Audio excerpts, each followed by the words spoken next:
Okay, yet another cruel question. This is a vector question where they've given you a diagram without adding any of the weights from the vectors on there.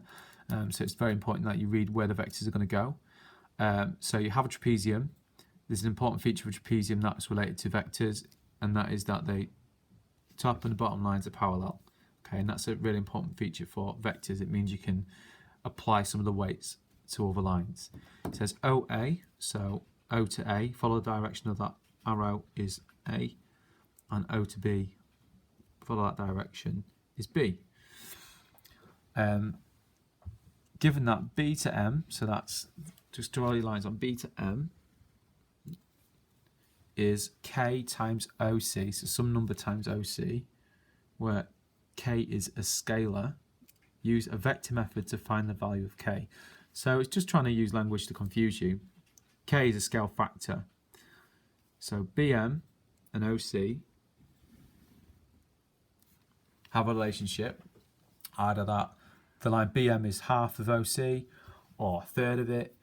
But basically, we will be able to prove that using vector methods that the bracket within the vector journey will be the same, and that the factor on the outside of that bracket will be a value. Okay, so like 2, you'll be able to factorize it, and so on. So I'll show you from there. So the features of it being a trapezium are really important.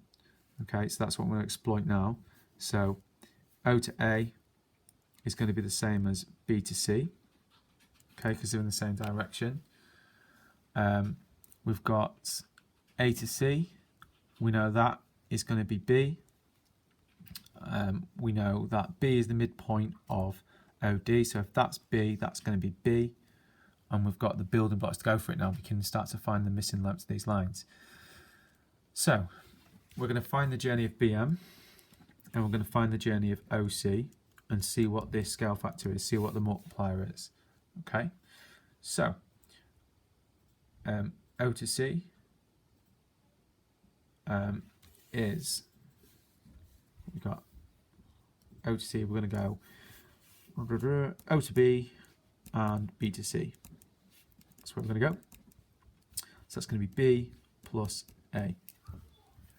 Okay, and then to do BM, because M's a midpoint of CD, we'll need to find CD.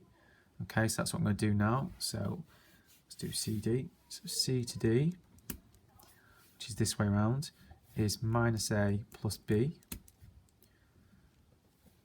So we now know that halfway along this line is going to be half of minus A plus B, like that.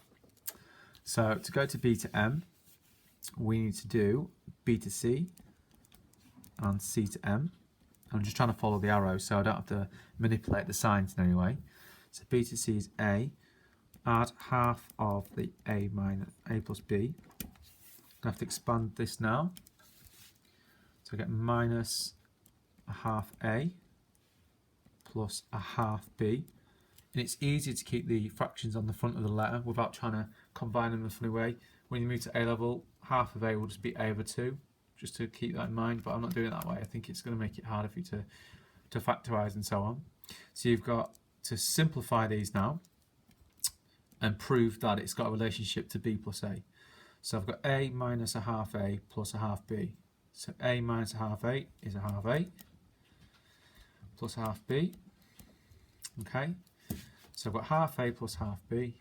I can factorise because I can see that they've both got half in it, so I'm going to take half out.